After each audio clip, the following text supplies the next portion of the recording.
14వ అధ్యాయం కంటిన్యూషన్ అండి. జన్మాంతరాల్లో సాధకావస్థలో ఆయన కూడా పొరపడి తప్పులు చేసి తర్వాత తమ తప్పు దిద్దుకున్నామని చెప్పారు. నా తండ్రికి ధనపు రాశులుండేవి. నేను వాటిలో ఒక దానిపై కూర్చొని పెద్ద పామునయ్యాను. కొంతకాలం తర్వాత ఆ ధనం విడిచిపెట్టి తిరిగి మానవ రూపం పొందాను. అంటే అంతకు ముందు జన్మల్లో ఆయన సిరి సంపదలపై కోరికలతో పుణ్యకార్యాలు చేసి మరు జన్మలో శ్రీమంతుడిగా పుట్టి వాటి మీద వ్యామోహం కలిగి ఉన్నారు. అదే ధనపు రాశి మీద కూర్చుండటం అంటే. అప్పుడు ఆ ధన వ్యామోహము గర్వాల వలన సాటి వారికి ఎంతో హానికరంగా పాముల్లాగా అయి కొన్ని జన్మలు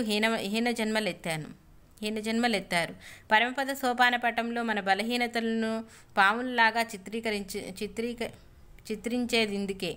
అయినా చివరకు తమ తప్పు గ్రహించి ధనాన్ని త్యజించారు. అంటే సిరి సంపదలను దాన ధర్మాలకు వినియోగించారు. ఇటువంటి కథలెన్నో శ్రీ సాయి ప్రబోధానామృతంలో చూడవచ్చు. శ్రీ సాయి భక్తుల గత జన్మల వృత్తాంతాలు కూడా చెప్పేవారు. తమను బాబా జన్మల నుండి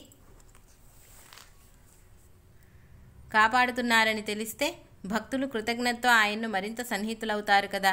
శ్రీమతి ప్రధాన్కు బాబు జన్మించటానికి సంవత్సరానికి ముందే భక్తులతో బాబా ఆమె బాబుకు తల్లి అనసాగారు. ఈ బాబు హరి వినాయక్ సాటే మామగారైన గణేష్ కేల్కర్ బంధువు. ఒకసారి అతనికి బాబా స్వప్నంలో దర్శనమిచ్చి పిలవటం వలన అతడిల్లు విడిచి కాలినడకన షిరిడీ చేరి బాబాను దర్శించారు. తర్వాత ఇతడు కోపర్గాం మరియు యవల గ్రామాలకు సర్వే అయ్యాడు. ఇతనిపై అధికారి లిమయే సాటేకు క్రింది ఉద్యోగి. బాబు పూర్తిగా బాబా సేవలో ఉండి తమ ఉద్యోగ ధర్మాన్ని అశ్రద్ధ చేస్తుంటే సాటే కేల్కర్ బాబాకు ఫిర్యాదు చేశారు. బాబా ఆ పనులన్నీ అలా ఉంచి నా సేవ చేసుకోనివ్వండి అన్నారు.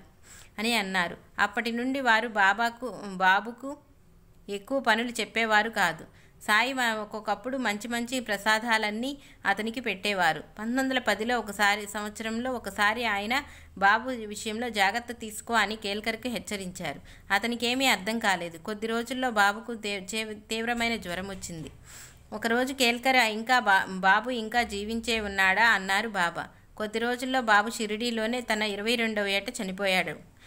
అటు తర్వాత కూడా ఆయన తరచుగా అతన్ని తలుచుకుంటూనే ఉండేవారు. పై కథలో బాబా చెప్పిన బాబే కేల్కర్ బంధువైన ఈ బాబు. ఇతడు మరణించిన కొద్ది కాలానికి శ్రీమతి ప్రధాన్ కడుపున మరలా జన్మించాడు. 4 మాసాల ఆ బిడ్డనెత్తుకొని సాయి ఎంతో ప్రేమగా, బాబు ఎక్కడికెళ్ళావు, నేనంటే విసుగు పుట్టి వెళ్ళిపోయావా అన్నారు. ఆయనను చూస్తూనే ఆ బిడ్డ కిలకిలా నవ్వారు. మొదటిసారి షిరిడీ దర్శించిన నార్కేను శ్యామ పరిచయం చేయబోతే సాయి, వీడిని నాకు పరిచయం చేయడమా, 30 జన్మల నుండి వీడు నాకు తెలుసు అన్నారు. అలానే తమకు రఘువీర పురంధరేతో 7 శతాబ్దాల నుండి సంబంధం ఉన్నదని చెప్పి నేను అతను ఎప్పుడు మర్చిపోను. ఇతడు 2000 మైళ్ళ దూరానున్నా సరే, ఇతడు లేకున్నా నేను ఒక్క మెతుకైనా తినను అన్నారు. బాబాను మనమంతగా గుర్తించుకోగలమా? ఒకప్పుడు లెండి ప్రక్కన పోతున్న మంద నుండి బాబా 32 రూపాయలకు 2 మేకలు కొని తెచ్చారు. వాటి అసలు విలువ 8 రూపాయలు. సాయి మోసపోయారని శ్యామ తాత్య గోల చేశారు. సాయి 4 సేర్లు పప్పులు కొని ఆ మేకలకు పెట్టి వాటిని తిరిగి ఆ మందల కాపరికి ఇచ్చేశారు. తర్వాత భక్తులతో ఆయన ఈ మేకల పూర్వజన్మలో నా పొరుగింటి మానవులు. మొదట వారిద్దరూ ఎంతో ప్రేమగా ఉండేవారు. నన్ను కూడా ఎంతగానో ప్రేమించేవారు. తర్వాత ద్వేషాలు పెంచుకొని ఒకరినొకరు చంపుకొని ఇప్పుడిలా పుట్టారు. నా ప్రక్కగా వెళుతూ అవి నా వంక చూచినప్పుడు వాటిపై ప్రేమ వల్ల కొద్దిసేపు నా వద్ద ఉంచుకొని తృప్తి గావించాను. నా బేరం మీకు నచ్చకపోవటం వల్ల వాటిని త్రిప్పి పంపేశారు అన్నారు. అలానే జోగు, దాదా కేల్కర్, శ్యామ, కపర్దే, దీక్షిత్ తమతో పాటు తమ గురువుల చెంత చిన్న వీధిలో నివసించేవారని, ఆ ప్రీతి వల్లే తాము వీరందరినీ ఈ జన్మలో తమ చెంతను చేర్చుకున్నామని బాబా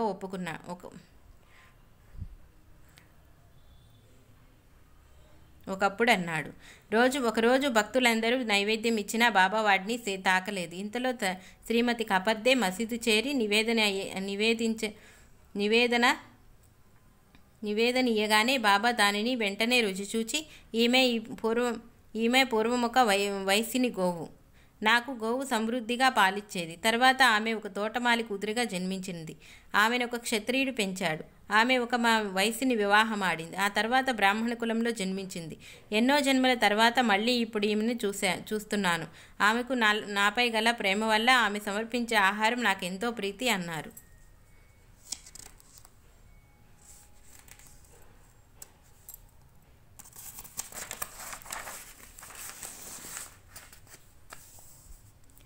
కళ్యాణ్ నివాసి టీఏ కార్నిక్తో నేను 2000 సంవత్సరాల నుండి ఎరుగుదును. నీవెప్పుడు పెడబుద్ధి కోతియుక్తులు గలవాడవు అన్నారు. దుష్ట సంస్కారాలు పోవడం ఎంత కష్టమో యశ్వంతరావు గురించి వీడు పూర్వజన్మల పవిత్రమైన నడువడి గలవాడు. అందుకే ఇప్పుడు ఈ తల్లి గర్భాన జన్మింప చేశాను. ఇప్పటికీ ఇతనిలో మంచి గుణాలున్నాయి అన్నారు. ఒకసారి మసీదులో నింబారుపై నివసిస్తున్న పిచ్చుకల గురించి ఆయన అవి గత జన్మలో ఇక్కడే గూడు కట్టుకున్నాయి. వాటిని ఒక పాము మింగింది. అవి తిరిగి మళ్ళీ ఇక్కడే గూడు కట్టుకున్నాయి అన్నారు. సాయి ఒకప్పుడు ఇలా చెప్పారు. ఒకరోజు ఉదయం నేను అల్పాహారం చేసి కాలినడకన ఒక చిన్న నదికి వెళ్ళి స్నానం చేసి విశ్రాంతిగా కూర్చుని చిలిం సిద్ధం చేసుకుంటున్నాను. ఒక బాటసారి నమస్కరించి నా పక్కన కూర్చున్నాడు. ఇంతలో ఒక కప్ప అరుపు వినిపించింది. అదేమిటి అని అతడు అడిగాడు. కప్పను ఒక పాము పట్టుకున్నదని, వారిద్దరూ కర్మఫలం అనుభవిస్తున్నారని చెప్పాను. అతడు చూచి వచ్చి 10-15 నిమిషాల్లో ఆ పాము ఆ కప్పను మృంగేస్తుంది అన్నారు. అలా జరగనివ్వను, దాన్ని ఎలా రక్షిస్తానో చూడు అని వాటిని సమీపించి, ఓ వీరభద్రప్ప, నీవు పాముగాను చెన్నబసవప్ప కప్పగాను జన్మించిన మీ ద్వేషాలు వీడలేదా? ఇప్పుడైనా విడవండి అన్నాను. కప్పను విడిచి పాము నదిలోకి దూకింది. కప్ప పొదల్లోకి దాక్కుంది. ఒకసారి ఆ బాటసారి అసలు వృత్తాంతం చెప్పమంటే సాయి ఇలా చెప్పారు.